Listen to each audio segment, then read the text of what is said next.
Hey, what's going on? Live and direct. It is your boy, Mr. Robinson, and I'm back in the building. The Math So Easy team is here. Big shout out to all my seventh grade students at Costa Middle School.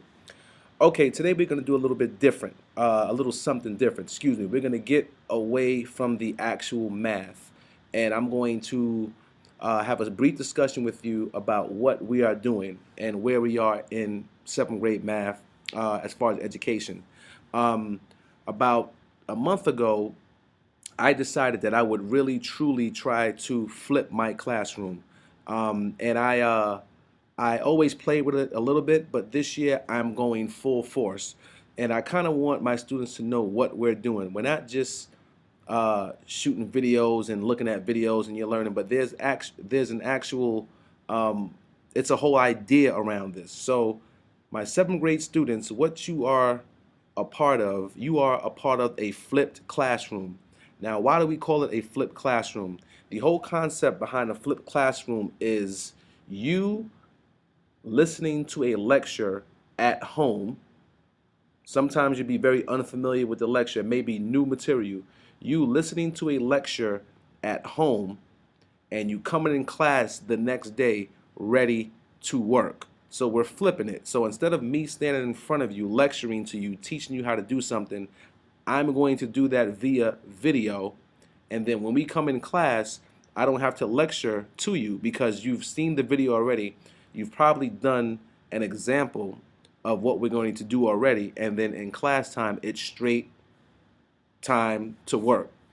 So your friends and your parents and other teachers, if they ask you what we're doing in math or how our class looks, you could say, oh, well, you know what? We have a flipped classroom now. So why are we flipping the classroom? Let's talk about that briefly. The first reason is because there's not enough time for me to lecture and get work done. There's not enough time for me, let's say we have a single block, 45-minute block.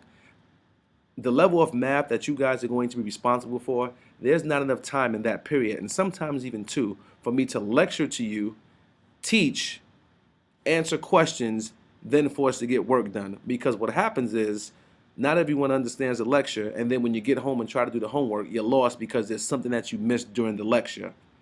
The second reason why is because I could do a one-time recording on my lecture and you could watch it unlimited times. You could watch it over and over and over again. So you don't have to stop me in class. Oh, Mr. Robinson, I have a question. I don't get this. No, just watch the video over and over and over at your own leisure, at home, on your iPhone, your Droid, your iPad. The third reason is because you guys have to start becoming self-learners.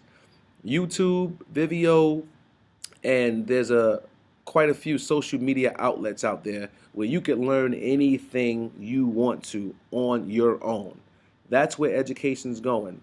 I have cousins that they're in college now and they don't leave their dorm room.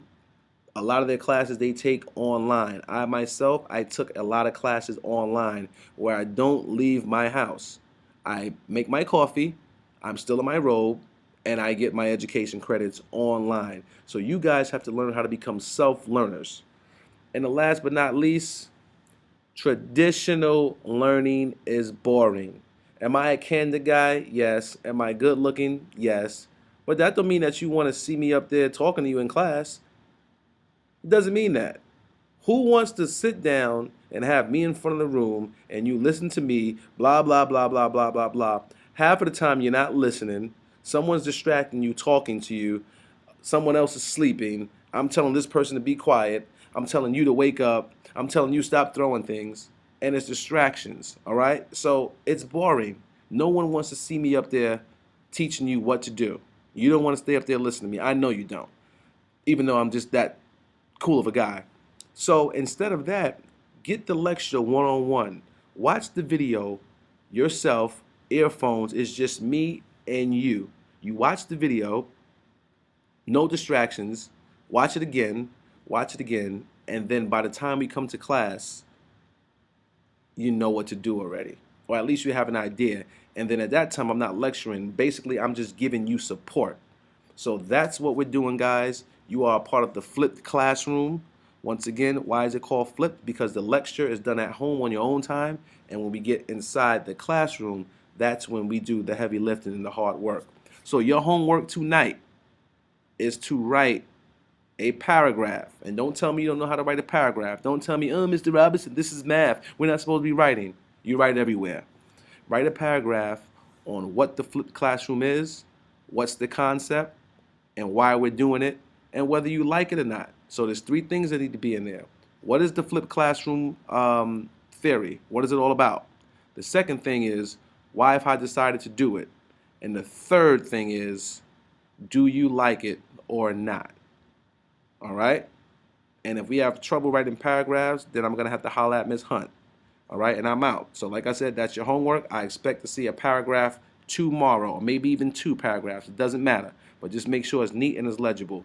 And I'm out of here. It's a cold day in New York. I'm about to head to Connecticut. I'm out here, but I'll see you tomorrow. Math Sweetie team, peace.